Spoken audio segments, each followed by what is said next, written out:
Sa Western Visayas, tuloy ang laban ng mga driver, operator at commuter sa Public Transport Modernization Program ng Marcos Jr. Administration. Panoorin ang ulat ng Panaysayon. Daan-daang mga drivers, operators at commuters ang nagsagawa ng transport strike sa Iloilo noong June 5. Panawagan nila, ibasura na ang government-mandated Public Transport Modernization Program. Binatikos ng iba't ibang grupo sa pangunguna ng Panay Negros United Transport Coalition ang pinakabagong kilos ng Department of Transportation. Nilagdaan na kasi ni DOTR Secretary Vince Dizon ang Department Order No. 009-2025 na ayon sa mga grupo ay pagpapatuloy lang ng bigong transport modernization scheme sa bansa. Sa halip na makatulong ito, mas lalo lang daw nalugmok ang kalagayan ng transport sector at commuters. Hindi kami ginatagaan sa amon nga husto nga benepisyo.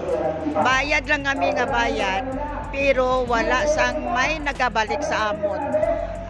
Ang experience ko pagit nga masakit, pigos kami nga mga operator nga silo ang amon nga franchise sa kooperatiba. Maging si Transport Secretary Dizon nagpahayag na hindi mainam ipatupad ang PTMP sa kasalukuyang estado ng public transport system sa bansa.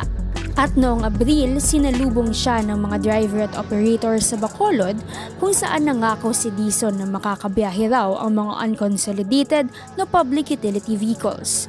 Pero hindi naman daw natupad itong pangako ayon sa transport groups. Naipakita niyo po sa amin na hindi kami dapat umasa sa inyo. Kaya po, nakahanda po kaming lumaban, nakahanda po kaming magkaisa, nakahanda po kaming maglunsad ng mga militanteng pagkilos upang depensahan ang kabuhayan. Matagal nang panawagan ng transport groups ang pagtigil sa anilay peke at huwad na modernization scheme ng gobyernong Marcos Jr. Imbes daw na basta-basta na lang nagpapatupad ng mga polisiya, inaalam at pinakikinggan ang daing ng mga taong apektado ng mga ito. Ini si Julian Hodilia, kaupod ang Panaysayon, nagabalita para sa Alam.